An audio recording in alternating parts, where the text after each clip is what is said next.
Գործարար Սամվել Կարապետյանին մինչև հունվարի 18-ը կալանքի տակ է ուզում պահել նախաքննական մարմինը։ Կարապետյանի կալանքը 2 ամսով երկարաձգելու քննիչների միջնորդությունը բավարարել է հակակոռուպցիոն դատարանը։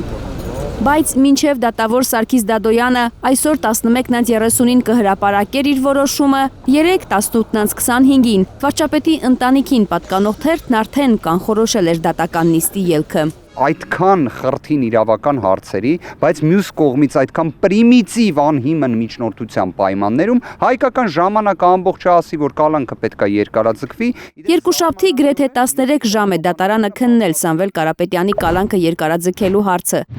Բայց լսումների 6-րդ ժամին արդեն հայկական ժամանակը Սամվել Կարապետյանը կշարունակի մնալ կալանքի տակ վերնագրով հոդված էր հրապարակել։ Փաստաբան Արամ Վարդևանյանի խոսքով հոդվածը չի հեռացվել մինչև առնվազն ժամը 23-ը։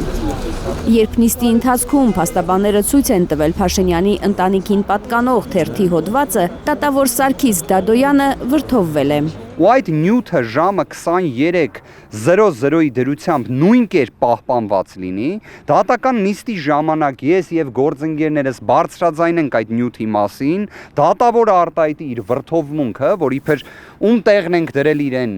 ինքը ոնց թե պետքա լրատվամիջոցի կանխատեսումներով առաջնորդվի, 100-ից 100 կանխատեսումը կատարեց։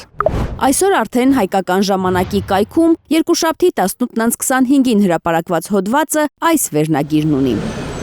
Փաստաբանը պնդում է, Սամվել Կարապետյանի կալանքը երկարաձգելու հիմք չկա։ Եթե ձեզ հետաքրքիր է հիմքը, հիմք գոյություն չունի, հիմք չի կարող լինել։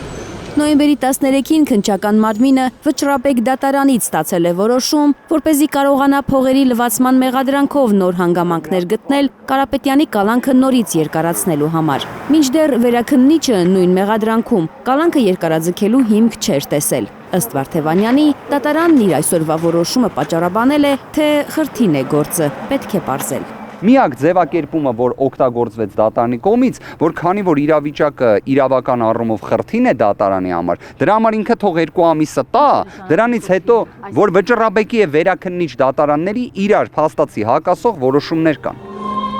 Սամվել Կարապետյանին նախաքննության հիմքով անազատության մեջ պահելու 5 ամիսը լրացել է, բայց նախաքննությունը դեռ չի ավարտվել։ Մինչդեռ օրենքը թույլ չի տալիս նախաքննական փուլում մարդուն 5 ամսից ավելի անազատության մեջ պահել, եթե քրեական գործը չի մտնում դատարան։ Եթե մենք խոսում ենք իրավական process-ի մասին, այստեղ իրավական process չկա։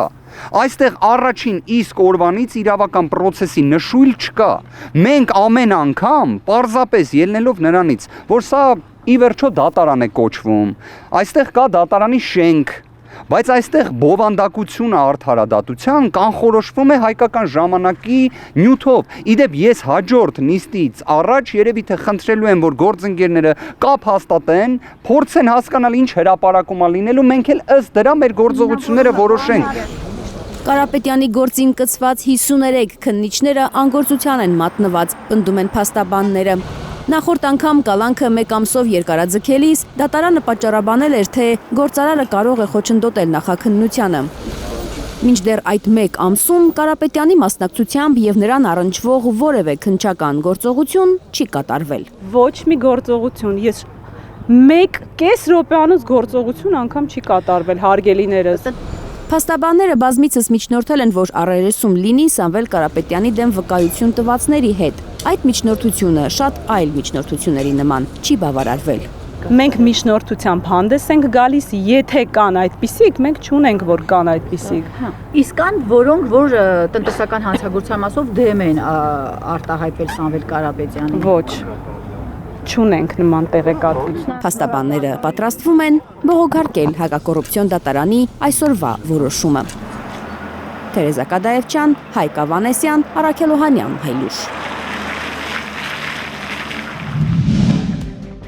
Հայաստանում եւ աշխարհում տեղի ունեցող իրադարձությունների մասին առաջինը իմանալու համար բաժանորդագրվեք մեր ալիքին։ Սեղմեք զանգակը, որ բաց չթողնեք ամենահրատապը, ամենակարևորն ու հետաքրքիրը։